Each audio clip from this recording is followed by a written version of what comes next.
Hello, and welcome to the Project Good podcast. I'm your host, Annemarie Hylton. Project Good is a social impact podcast interviewing experts and advocates about the pressing problems that we face globally and hearing how they suggest we move forward in the future. The Project Good podcast is brought to you by Project Good Work. The goal of this podcast is to inspire people and organizations to develop a mindset that can move others to positive action regarding the complex social issues facing people and the planet. For March, we're closing out Women's History Month with a focus on menopause. Menopause has been a hot topic in the mainstream news lately and is finally getting the limelight it deserves. Since half of the population on the planet is female, this natural and normal process of life should not be ignored. Medicine has historically been male-centric, with much of the research, especially in areas related to reproduction and hormone health, focused on male physiology. Women's health issues include menopause, are often dismissed as natural or less important, leading to a lack of resources, funding, and research directed towards understanding and addressing menopause.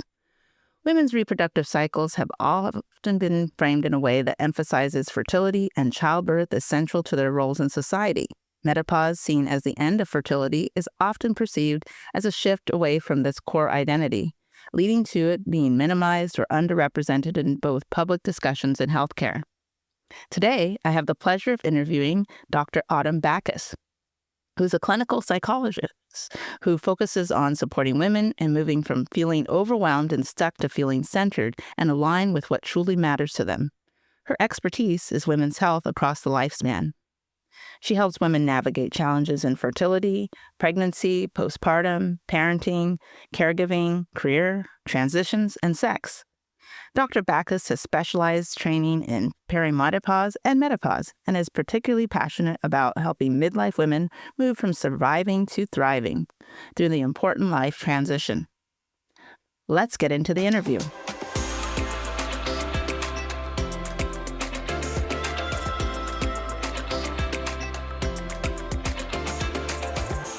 Menopause has rarely been portrayed in popular media in a nuanced or an empowering way. When it is depicted, it's often in a negative light, focusing on symptoms like hot flashes, mood swings, or weight gain. These portrayals further stigmatize the experience and discourage open conversations about the challenges that come with menopause. Dr. Autumn Backhaus is a dedicated and compassionate psychologist who works to bring unmatched expertise in hormonal health and behavioral change to the lives of women. She works to integrate medical complexities of midlife with proven strategies to help women take action and make meaningful, lasting change to their health and lives. Recently, she launched her company, Midish, where she works to redefine what it means to thrive in midlife and beyond. Together with her co-founder, Dr. Shadi Golizadeh, they have leveraged their expertise in hormones, women, and health, behavioral change to create transformative, evidence-based programs that empower women to navigate hormonal changes and build the lives they deserve. Their innovative approach isn't just about addressing symptoms, it is about unlocking potential, fostering resilience, and setting the foundation for vibrant longevity. Welcome, Dr. Autumn Backhaus. Thank you so much for having me. Great to be here. Thank you. And thank you for bearing with me through our introduction there. And I'm so happy today to talk to you during Women's History Month about one of the things that we as women can't avoid. Absolutely. It's just it's an inevitable part of our life. That's for sure. And so then we should just sort of like be embracing it and be more open to it and prepared and excited. And yeah, I think it's a place where there's a lot of work to be done. Yes. And so before we get into the interview, what I always do with everyone that I have on as a guest for the show is I try to learn a little bit about who they are as a person and their heart and what led them to be the person that they are today. And so, when I was preparing for this interview and I was researching your work and also the views of menopause in society, I was seeing that your approach was a little bit different than maybe other people in the profession who may have a more, I would say, straight clinical approach. And yours seems to have kind of a holistic addition to it. And so what has been the most rewarding way that you've seen integrating this holistic approach change lives? Well, I think the most meaningful thing that we've seen through the work that we've been doing is that it is universally helpful to women who are experiencing perimenopause and menopause in their own way. So everyone experiences this in an individual setting and in their own process. We can talk about it generally, right? General symptoms, general treatments, all of that. But everybody's experience is unique. And everybody can benefit from the interventions of like mental health and healthcare, like mental health care, from a empowering standpoint, not from a diagnostic standpoint, if that makes sense. So in psychology, there's so much that we can do in terms of interventions and help that bolster folks during this time that can be challenging because of symptoms, but also can be a place of what's the word I want to use, where there's such opportunity too, is what we found. So to answer your question, I think that what we're trying to talk about is that no matter what you're doing medically, if that makes sense, like maybe you're going to do hormone therapy, maybe you're not, maybe you're still trying to talk a doctor that understands that for you. We can meet you where you're at in terms of health psychologist. We can help you advocate with those folks. We can help be a team member on those teams, but we can also just help you in terms of what you're going through, even if you're choosing not to go through medical treatments, or such as hormone therapy or that sort of thing. We are like an integrative team, and that's how health psychologists are in general. And it just really made sense to us when we started thinking about this process of menopause, because this is the perfect place to have an integrative team approach and to bring the skills and the interventions that help women really thrive through this time through our programs. Wow. And what I was thinking when you were talking is that, health in general, of course, each person's health is individual. But especially when it comes to menopause, I, of course, am not a menopause expert, but being that I am a woman, I know that through my experience and just experiences that I have, had with other women, that each woman, of course, their bodies function different. And I think one of the biggest things just in health in general is that there's always like this like broad brushstroke of like, yes, if it works, if it works for me, it'll work for you. But, that's not how it is. And especially, I think that is the key in understanding women. And, every woman, they have the, like these jokes, like every woman is different. And even though society wants to be like all women are this way or that way, they really aren't. And when it comes to something that is happening physically and, and from a hormone standpoint, because, not every woman even started her period the same time. Yes, they have like a range, but, there's so many other factors at play. I love that you look at all of these in order to help women move forward and give them that individualistic care and approach that they need. And so I guess let's start at the beginning. I guess the first question is, a lot of people, and I think, it depends on what society, we have here in America, but there's a bunch of different places around the world that look at menopause differently. I've even read some things about that people don't think it exists. So is menopause, first of all, real? Oh, absolutely. I mean, it's absolutely a real thing. It's, there's definitely enough science and evidence and real lived experience to say this is a real thing. And I hope that isn't something that we have to spend a lot of time with folks in the world, like saying, convincing people.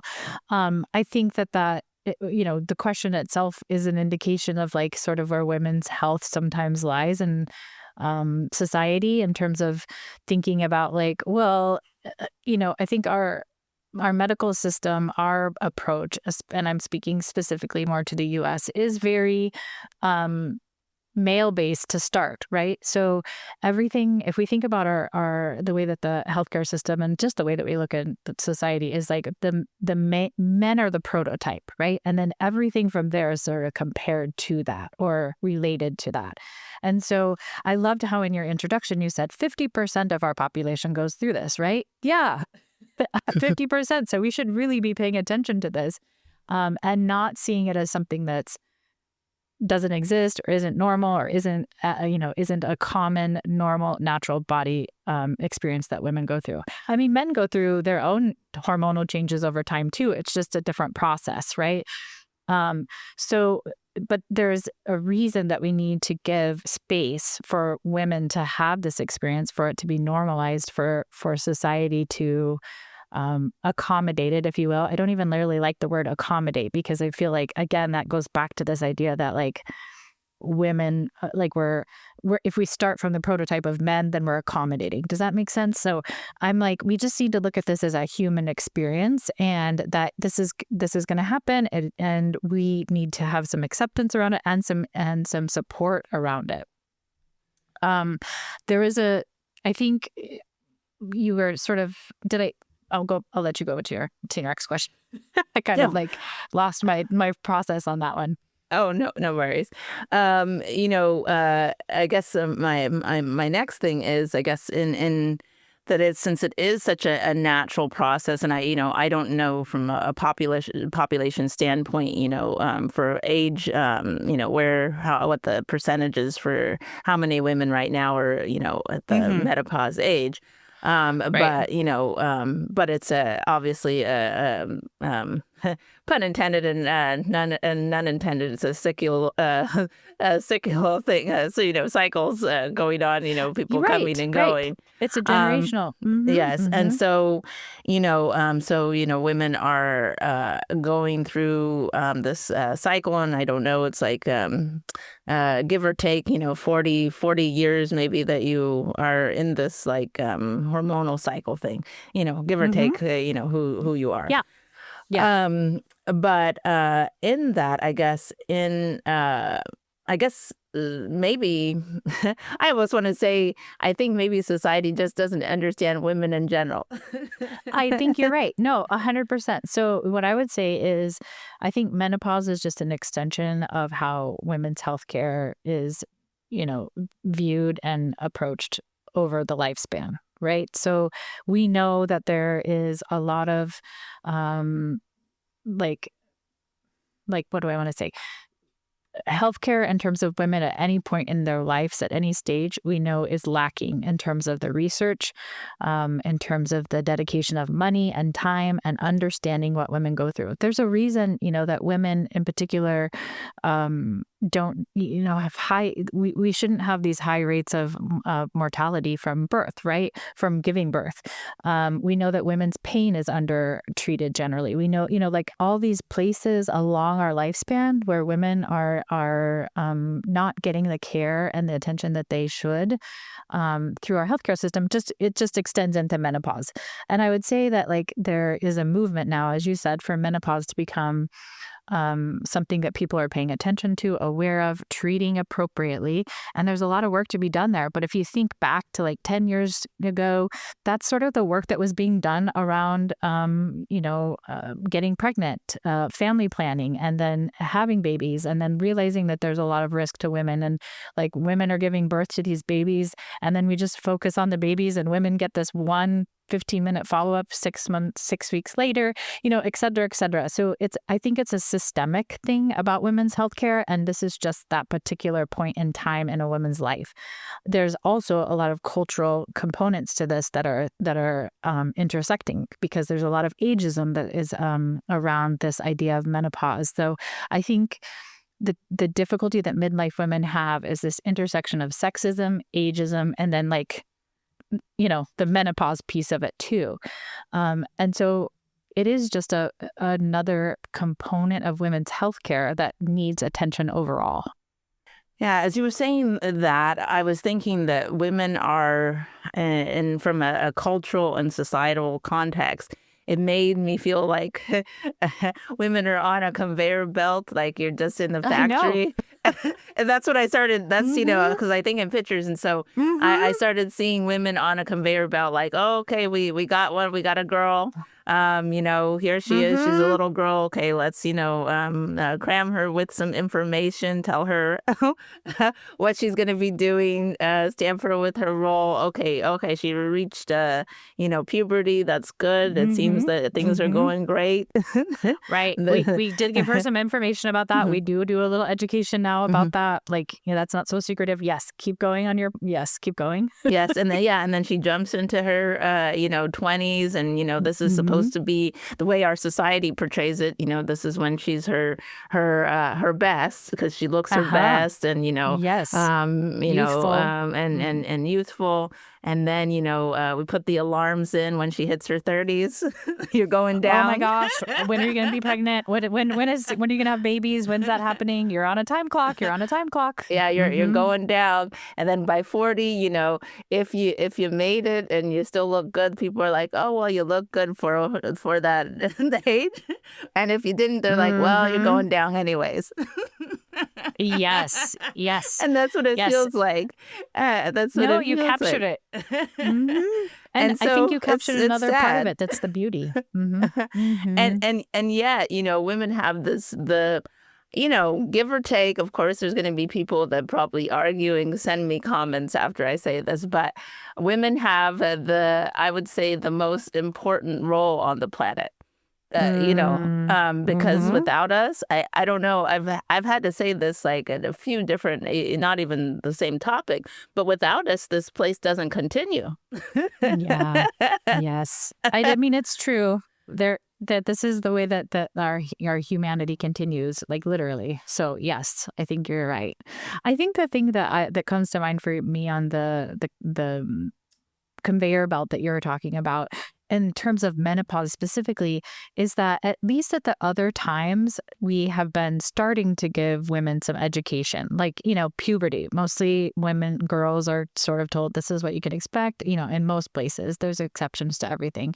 And then for like your 20s, this is what you need to be doing for your health. And this is how you're fertile. And like there's a ton of focus on fertility, whether you want to have family or not. That's the focus for women, right? And then it just sort of drops off after that. Then there's nothing really. Nobody says, okay, after this time where some of you are choosing to have children, some of you are not, there's another stage. There's something else that's going to happen in your life. Like it's going to look different for you from maybe your friends or potentially, but here's like the general sense of how you should prepare for it so that you don't wake up in panic and feel like you're losing your mind, because that's where women started coming to Dr. Shadi and I, is that they were experiencing sort of the mental health, what you would call mental health related emotional and cognitive symptoms as their primary alarms that they were in perimenopause or menopause, but they didn't understand that those were alarms. And so there's like this drop off in terms of education and preparation for women at that point in the conveyor belt, as you described.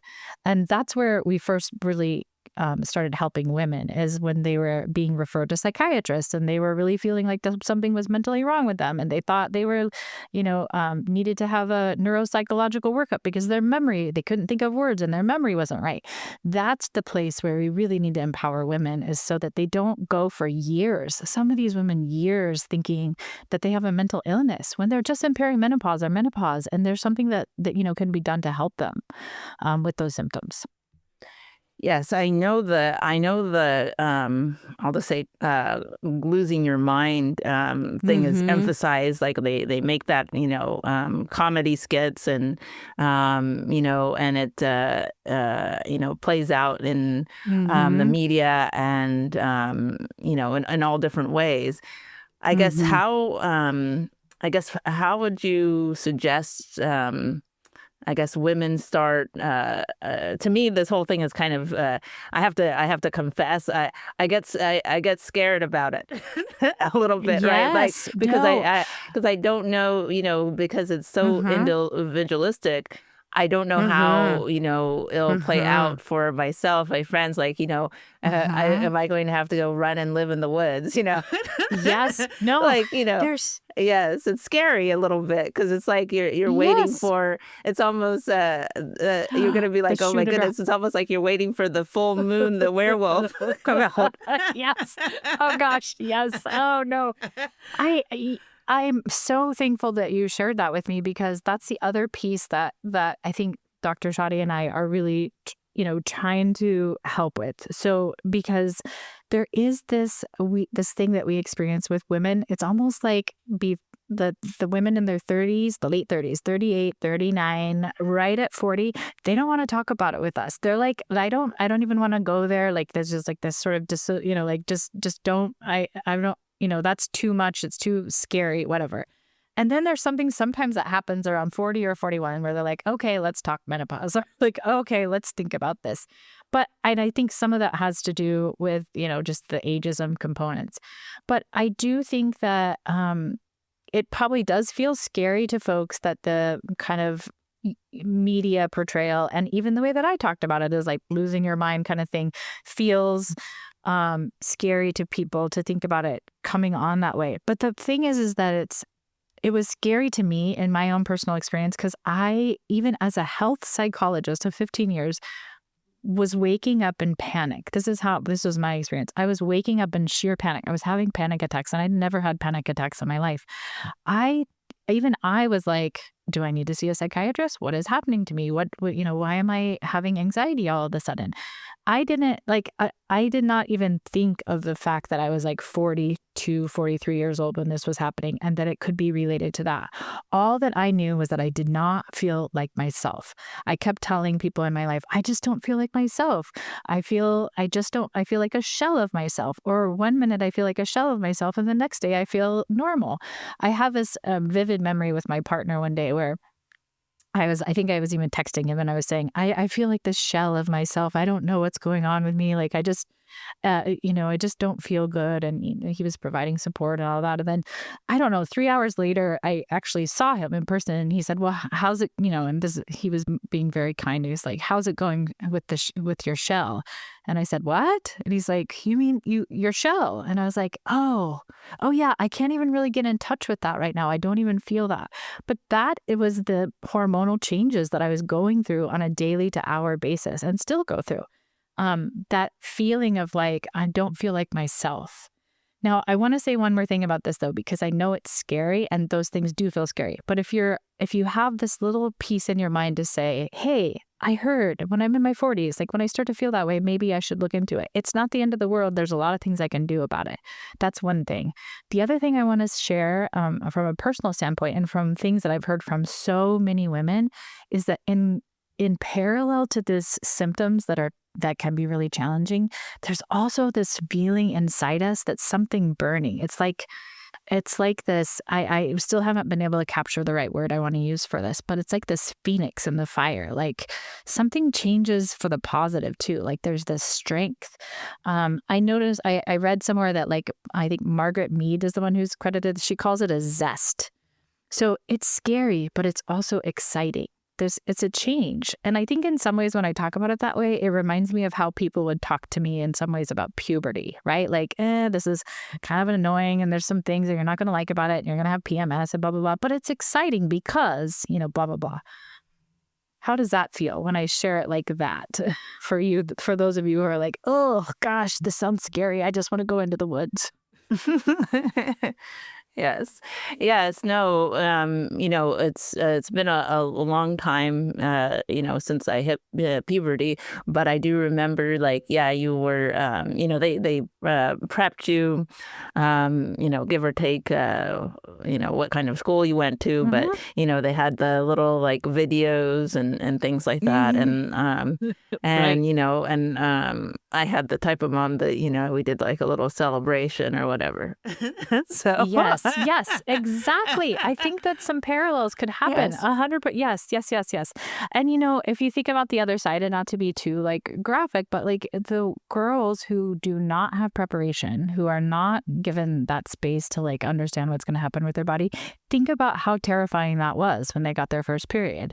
Think about how scary that was to them. Like they didn't understand what was happening to them. It's very similar sort of in many ways to how these first symptoms of menopause can feel, depending again on what your first symptoms are. So a lot of women don't, necessarily notice any changes in their periods, or there's not any changes in their period.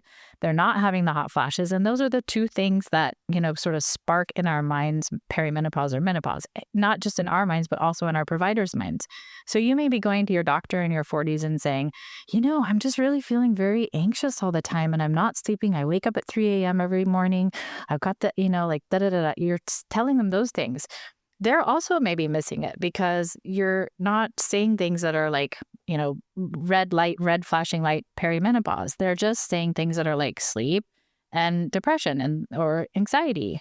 And those then are being, treated potentially as, but they're more of a symptom than the core. And if we're not looking at the core, then we're missing a lot of interventions for women.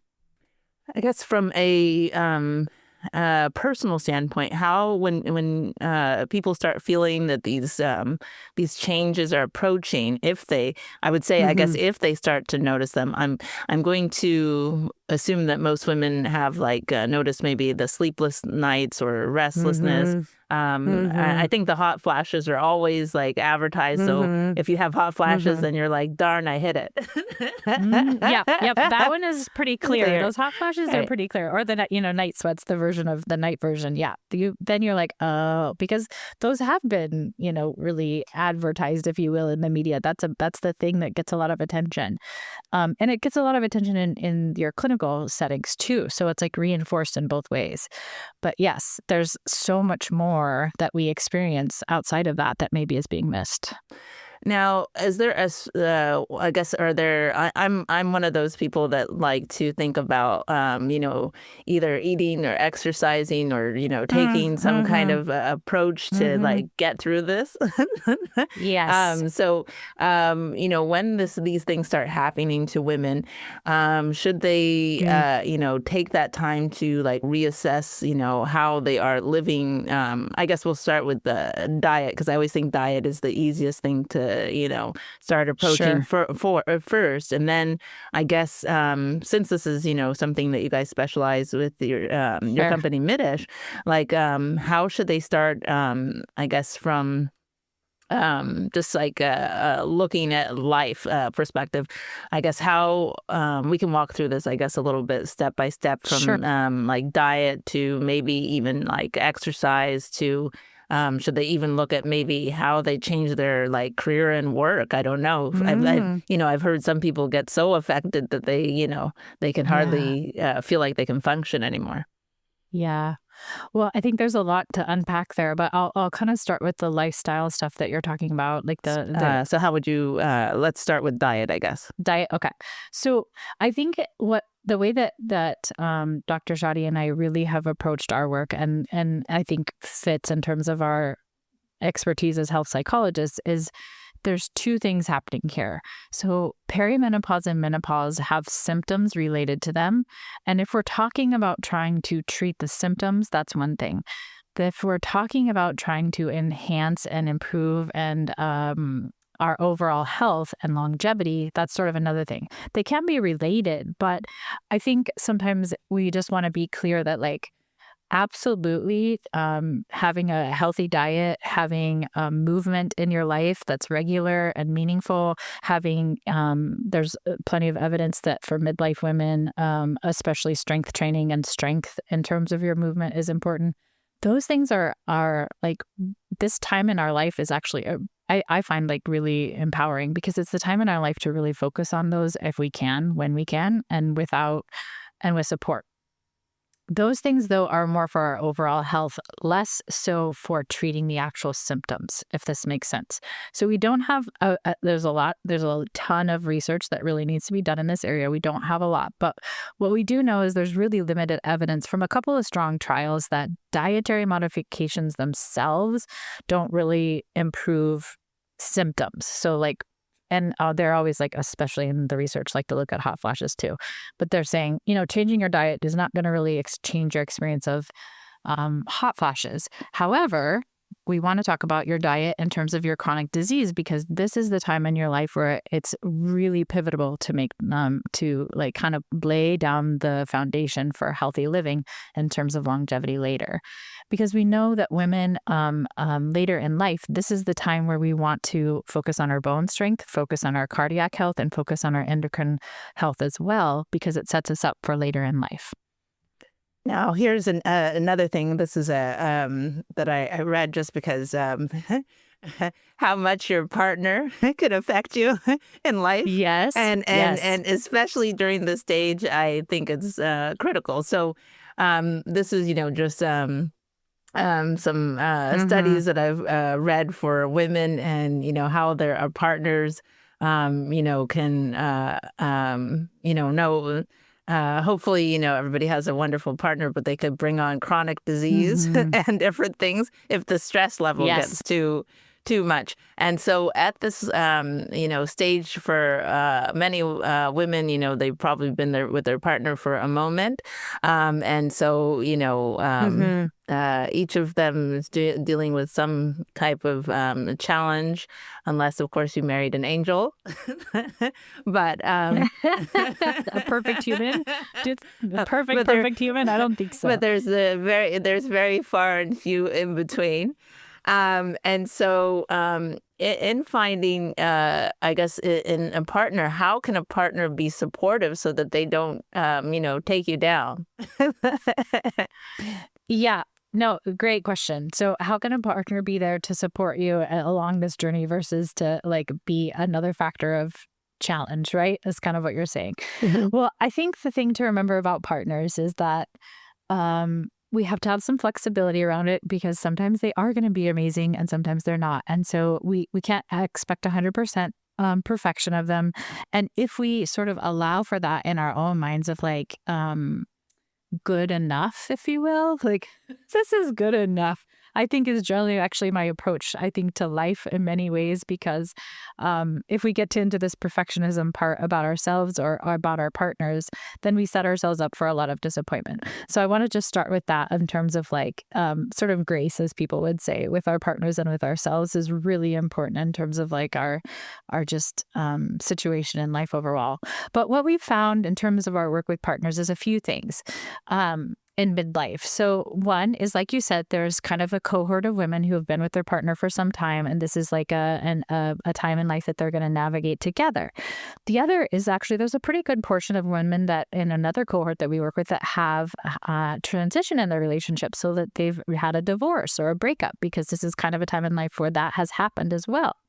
So those women are sort of dealing with certain things too. The other thing I want to throw out there in terms of partners is it's fascinating and very interesting, I think, also to work with gender diverse partners and lesbian partners who are going through menopause, maybe potentially together, but in different ways. I think overall, the thing about partners is education and awareness, and that's shared.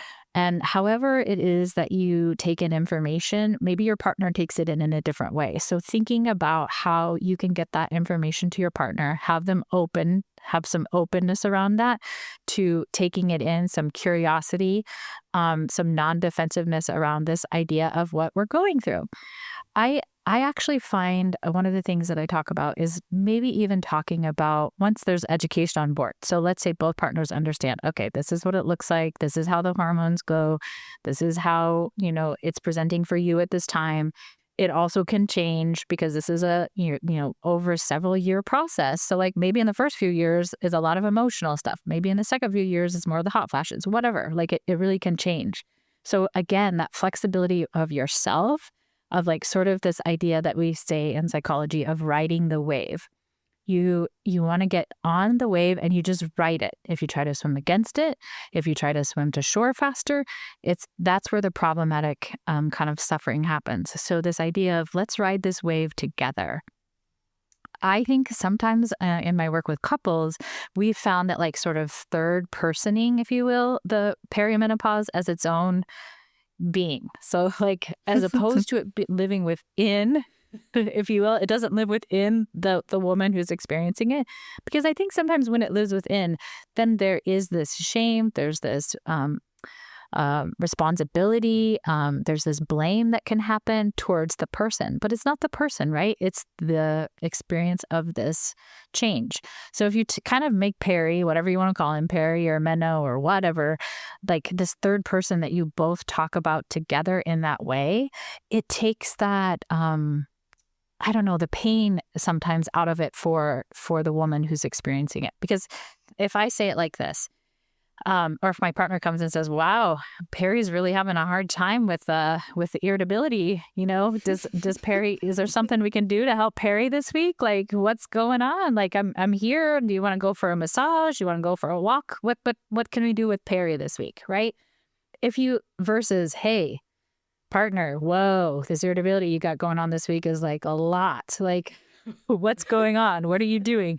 Do you hear the difference? Right? Like, I can, as the woman, I can accept that like kind of conversation around Peri as this part of our relationship right now, but it's not my fault. It's not related to me in that way. It's not something that I control in the way that it feels if you're not thinking of it in a third person. And I found that some people really find that helpful, and if depending on your personality and your partnership, like it can be funny, it can be fun, like it can be, but it can also be a place to put some really heavy stuff that that doesn't land in one person's lap to hold and to be responsible for. Does that make sense? I like that very much. And I would say Peri needs a trip to Bali. And, and 2 more seats for us too. Yes. So a trip for 3, right? Yes, right? yes. I really like that. I really like that. That's good Peri needs a cheesecake. Yes, Peri. What do you think Peri needs this week? Is it a massage? Is it their alone time? Is it like a little trip? Like what would really help with Peri? Or does Peri just hey, Peri seems to be doing really well this week. Like how does it feel to you? Like wow, great. Those kind of things. Just talking about it in that context, I think, takes a lot of the heaviness away from it for other people, and the responsibility. Because I do think that sometimes there can be this blame aspect of like, blame is given and blame is received. And they don't both have to be there. Like, the partner can be saying something and by no means meaning to blame, but the woman is feeling it as like responsibility and blame because of the symptoms are like coming out of them, if that makes sense. But if they're third person, it just helps with that collaboration around the management and of perimenopause or menopause. I love that. I love having the third person making it much more comfortable to talk about, and then also, lifting the blame and showing some understanding, especially in a relationship. And it makes it easier to talk about some rather difficult things. So I love that approach. And so I guess also during this time, what are, I'm an older mom. And so I have a little one, so she's not even really thinking about this. But usually at this stage, a lot of moms might have some teenagers and things like that. I guess, are there any things, any fun mom suggestions that you would have for women in dealing with their kids as they're also going through this stage of life? It's almost like the moms are going through a teenage stage at the same time. No, this is so important. And this is where my heart lies and where Dr. Shadi's heart lies. And it's why we actually this is how we came together in terms of our, like, this project. Like, we've been friends for years and colleagues. And we named it Menopause. Like, we're like, oh, this Menopause is just like just too much. Because we do feel like there's a difference of being in perimenopause, or mostly perimenopause or menopause, as like what we are calling kind of active parenting, like with younger kids, right? Even in the media, all of the examples that we see are like empty nesters, right? That's always the thing. It's like, oh, and that's also sort of like some of the bias and stuff is like, oh, she's just lost because she doesn't have her kids to raise anymore. She needs a new purpose. And, these types of things come along, which partly could be true, but like, in the media, it gets very overblown. But we started realizing that because women in general are having children later, there's much more of an overlap in terms of like almost postpartum and perimenopause. And that was actually my personal experience. It's like I have 2 children. I have my last one. I have both of them after the age of 40, and the second one at age 43. And after he was born, it was like, a year or so. And I was struggling with the things like, anxiety and sleeplessness, even though finally like the family was sleeping and he was sleeping. And I was like, what is going on? And so I actually worried that it was postpartum something. But I really, I think, I know now that it was perimenopause that had overlapped. And so I think it also got lost in that system of like the change of my body rehabbing from having a baby, getting back on track, but then actually going into another stage that I wasn't prepared for. So the thing that we hear a lot from moms, and that, I can personally relate to, and lots of us can, is just the irritability and like the responsiveness towards our kids sometimes that's there because of the perimenopause irritability and those things. And so that feels harder when you have young kids. I don't know if have you ever seen the movie, The Fried Green Tomatoes, and the woman that she's in perimenopause, right? And she gets into like a little rage in the parking lot with a young woman. Are you familiar with that? Yes, I remember that movie. Okay. Yes, I forget the actress's name, but yes, I remember her out there, and like her husband used to be like, "Oh my gosh," yeah, yes, yeah. So she's like, yeah, she's in to give some context to this, and I just really love this example because I remember this from a kid, like from watching this movie as a kid. This was like my understanding of menopause. Is that she's waiting patiently and nicely for a parking spot to open. Like she's been waiting, her turn signal's on, blah, blah, blah. She's at the Piggly Wiggly or whatever. And she's waiting there. And then all this, as the other car gets out, this young, I think, as I remember, who knows what my memory says, but blonde, 20-ish something or younger woman in a red convertible, she swoops in and takes her parking spot. And she just like the woman that we're talking about just sort of like is like, what? She loses it, right? She's so angry. I'm doing everything right. I'm following the rules. And here's this young woman just like comes in and does everything. So there's some other cultural contexts around like this ageism and pitting people against each other, which I think is like hard. But in this example, though, she like rams the car. That's what she does. I remember, yes. And she says something like, "I am older and have more insurance," or something like that. That's like the line. And it's funny, and I think it's a good example. But if you think about if that were someone now, a lot of moms would have had young kids in the back seat. Right? Like if I think about me, I would have had 2 kids in car seats in the back seat when someone cut me off and parked in front of me, and like, it kind of enraged me. So what would I have done? Probably not rage like towards the car, but, because I'm very mom focused and safety focused and all that. But, when my kid's screaming and yelling in the back, I might have, instead of trying to be my, thoughtful my mom self of like, hey, we're in the car, let's use our inside voices, I might have said, shut up back there, it's too loud. Like my reaction in those moments might be different. And so I think it's really important that we think about the context that women are experiencing these symptoms in, and how they might be different for some of us based on the life, family building and other things like that we've done that is different than it was 10, 15, 20 years ago. Yes, definitely. Like, I think most people going later and later in the life for having children. And so, that comes, for both, not just women and men, with a whole bunch of different changes. And so how would you say that, I guess, companies or workplaces, is this something, I guess, even, do you think that they need to consider, accommodate, or do you think that we are maybe heading in a better direction as more and more jobs become, I guess, remote?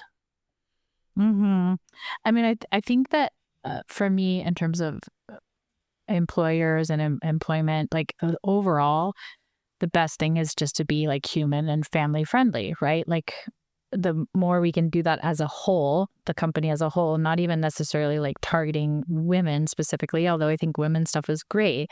But if we can say we're a company that really embraces like that you are a human outside of where you work for us, like you do other things, you have a life, those things are important to you, those are really strong in your value system. Like, how can we work together the best that we can to have, support both, like that you're a good employee, you do what we pay you for and like do a great job. And you do that in the context of like still having a meaningful life in other places and being able to attend to your own health, being able to attend to the health of the people in your family. So it's like a more general thing, right? Like, I think right now, the system really looks at things in chunks, right? Okay, we do parental leave. Great, 100%. That's wonderful. We're doing more parental leave. Okay, now some companies are supporting things like IVF and more of those kind of treatments. Wonderful.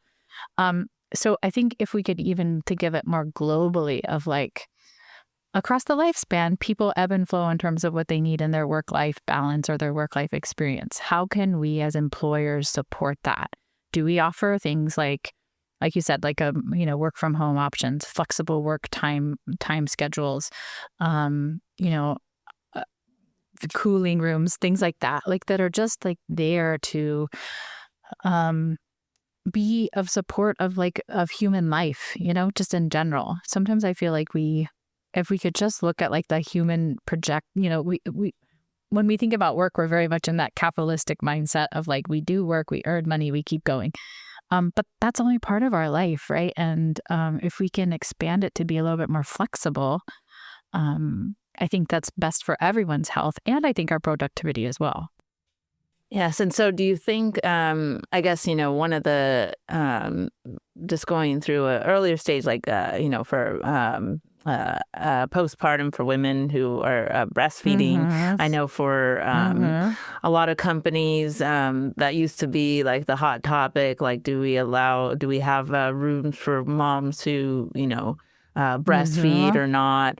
And do you think like you mentioned cooling rooms? Is that something that you think it would be like similar in like a similar vein for dealing with women that are going through menopause or I guess even I've worked at some companies where they had this was when I worked at a highly stressful law firm. They had rooms that you could go in and you could just sit and lay and cool off and read a book or something because, you get riled up. Yes. Yes. No, and I actually like that a lot because I think the more sort of in some ways general you can make this space, the less stigma and the less like medicalization of things there is, right? So if you just have spaces in your work, for example, like you said, where there's a nice chair and, you can adjust these are like perfect conditions, right? You can adjust the temperature and you have privacy, then like let people use it for what they need. Like you said, maybe they just are really stressed out and need to have a time away, like sensory overload. Maybe it's a mom who does need to pump her breast milk for her baby for later that day. Maybe it's a woman who's having a hot flash. Like it doesn't even need to be defined as like, this is a menopause space. This is a breastfeeding space. This is this space. Just make spaces that are flexible for people to engage in the health activities that they, need to for their own well-being. And I think that it seems pretty clear that if folks are able to do that in a place that feels like that's what it's for and intended and there's not judgment or stigma, then they can return to work and be their best selves at work too. Yeah, so important to start looking at people as human. Funny enough to have to say that, but it's the truth. Yeah. Yes. Goodness. I just have a few more questions now. Sure. To look at different things from a cultural context. One of the things that I noticed when I was growing up, and I even had this experience, and I didn't realize it until I got older. Because I'm originally actually born in Jamaica, and then I came here. Mm-hmm. And I grew up here mostly in the U.S. And I remember I forget what grade I was in. I think it was like 5th or 6th grade, where they do the video or whatever for the girls, and then they take the boys, Mm-hmm. and you go through, and you're like, oh my gosh. I remember everybody was like scared Mm-hmm. because they're like, It what's does feel pretty happening? scary. Mm-hmm. What's happening? They put you in a dark room with this video, and Mm-hmm. I remember, since I'm older, I guess this was this like the 80s or something. I forget like the exact year, but they had like these videos were, I think, from the 70s or something, because I remember just how people were dressed, and Mm-hmm. I remember I was like, oh, I'm so glad that's not going to happen to me, because they didn't have anybody that was Uh-huh. of the ethnicity. So I was like, phew, Yeah. I'm going to avoid that. Yes. Oh, yep. I'm not included Right, in that group. right. So I was Mm-hmm. like, phew, right. So I didn't, and so, that was just my personal experience. But Mm-hmm. then Mm-hmm. later on, as I started to get to know other people and, interview different people about different things, I started to realize that in some countries, people weren't even aware that they were going to be having a period. They weren't Mm-hmm. aware of, how how pregnancy happens, and so there was a high population of young, like teen pregnancies and things like that. And so, Mm-hmm.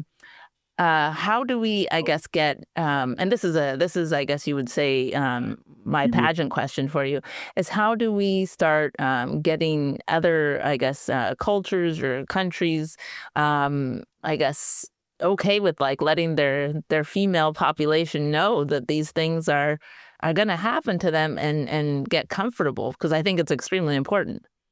Yeah, that's a big, big question. And I think it's really interesting to think about it worldwide that, well, women's health, women's lives, women's reproduction cycles, and all of that are viewed differently in different countries. Like, for example, like Japan has a very different sort of approach to menopause than others. Like, it's just much more of a seen as a positive, seen as a normal, not really a big deal. Like, people are just sort of like, this is, kind of a thing that happens and is kind of nice. Transition for women.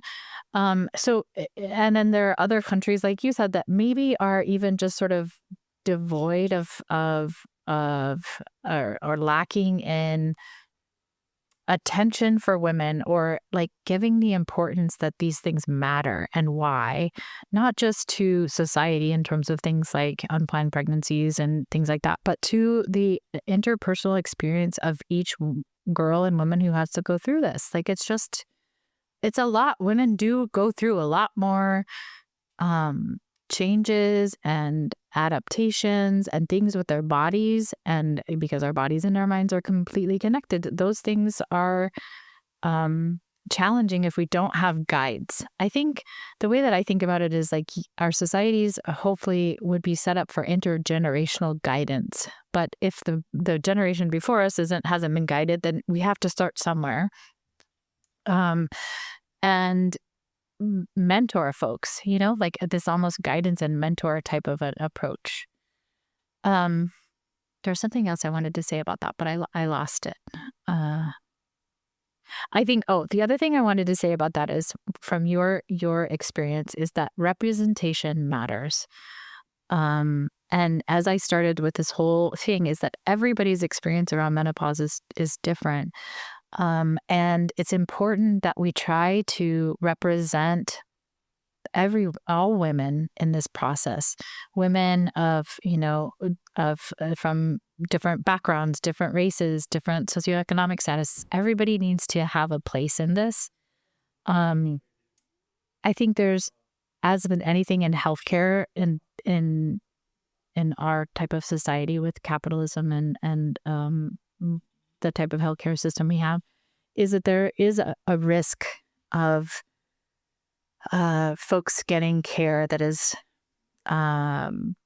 socially determined in terms of our status in society, if you will, right? There's no doubt that there's systematic healthcare marginalization that's built into our system, and that women are impacted by that in terms of gender and in terms of race. And so to me, even as a cisgender white woman, it is important to me that I am not the face of this, that people like me are not the only thing that you see, that other women's experiences are brought forward, are brought to light, that people who don't connect with me can connect with her, right? Like, that is a really important to me. I think right now in this space, there's not a lot of diversity, and hopefully that will change in terms of women being able to share their experiences and their expertise and their space, and that we will be able to rise up together in those types of things. Yes, I was going to say this is sort of on the same trajectory, I guess, as the feminist movement a little bit, but there's just right now, I have to confess, it's overwhelming, I think, right now to be a woman in the society. Well, it's it feels heavy. It feels heavy. Maybe it's just me, and I'm just like, and I'm, I'm always up for a vacation, but it just feels heavy, right? And and maybe because it is that I got older and I started really understanding and seeing the complexities and the pain of all different types of women in all different types of areas, and in so many different ways. And it's everything from economics to social to even just I guess I would say self-esteem, or just feeling okay about yourself. I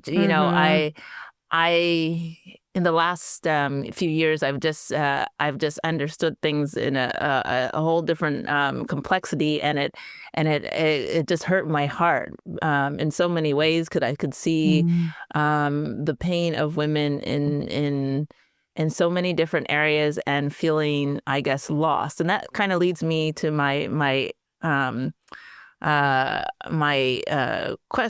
question for you is I think during this stage, because a lot of information wasn't out there, how do women, and this is maybe feel like another pageant question, how can women kind of not have that lost feeling and feel that they can I guess take control of things that they can't control? Because you can't really it's not like you can really go out there and rodeo tie down Menopause, right? Yes. Yes. So how do women not feel so lost anymore? Yes. Okay. So I have two parts to this response. So, and this really maps on with how and why Middish was developed, is because when Dr. Shadi and I sat down together, it's hard for us to get together. We don't live in the same city, but we live in Southern California. So we would make these dates, usually a brunch date, and we get together midway and have coffee and talk about this together. What we realized when we were talking about our experiences, both personally and clinically in the room, and how we were helping people and how we were working people, is the number one thing is support. And support is actually best if it's within your own, like not necessarily medical support, right, or professional support, but like support within your communities.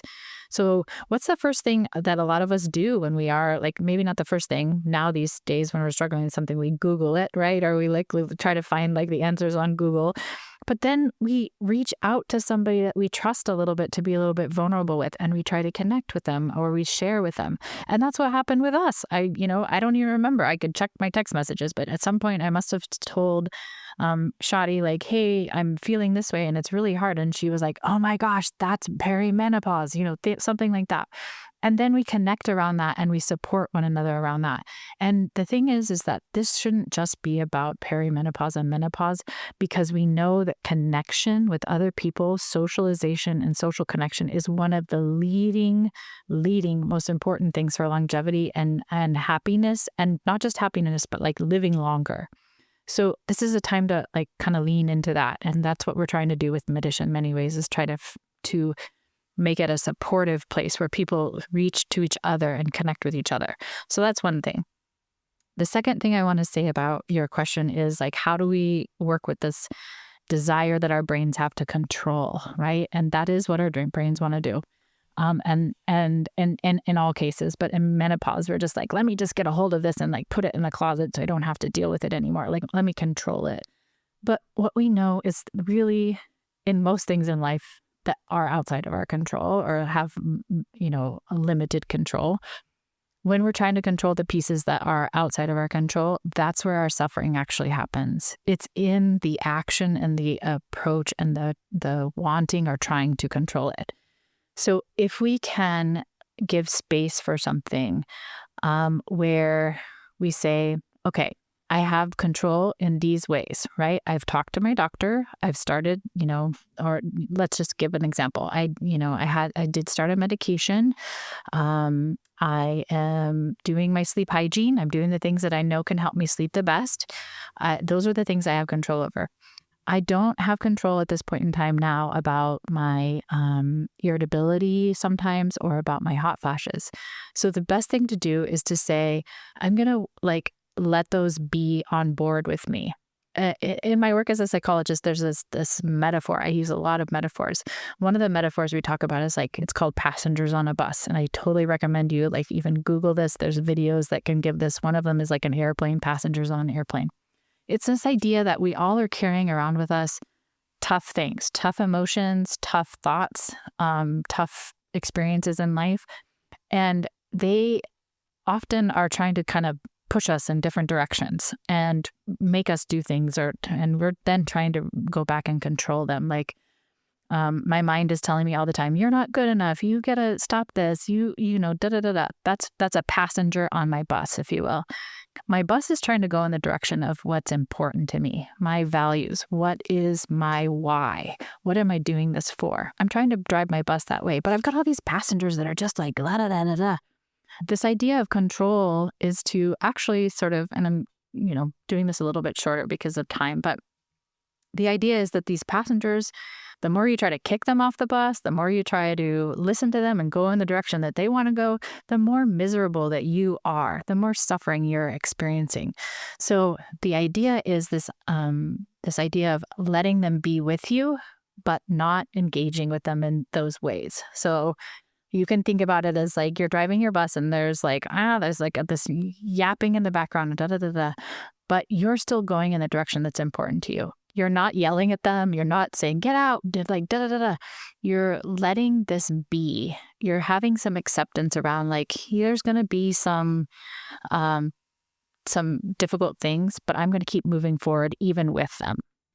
I like it. Surrender and embrace at the same time. I like that. Yeah, it's allowing for, yes, surrendering and embracing, not getting into the other metaphor that we use is a tug of war. You can just constantly be in this tug of war with these things that you don't have control over. But then what are you doing? You're spending your time in tug of war. You're not spending your time towards, spending time with your kids or being intentional and mindful and focused with your kids or at work or on your vacation, because what you're doing is you're spending your time towards whatever it is you're struggling with. And that's where that's lost, right? You're lost. You're losing what you're not doing instead. And that right there, I would say, is the definition of women, because we're all jugglers, but we never get to actually, be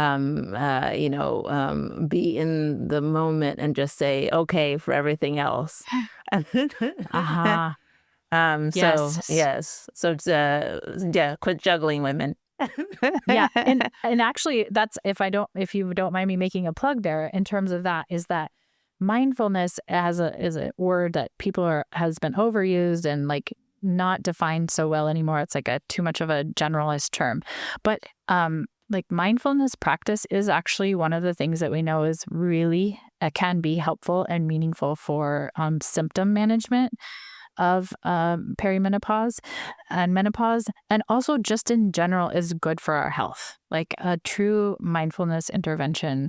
And I say that because mindfulness is about being in the present moment, learning how to be there without being, taking even 5 minutes away from your juggling, because you're going to juggle. I'm not saying I'm taking away the juggling. That's just like what we do, but we don't have to do it 24/7.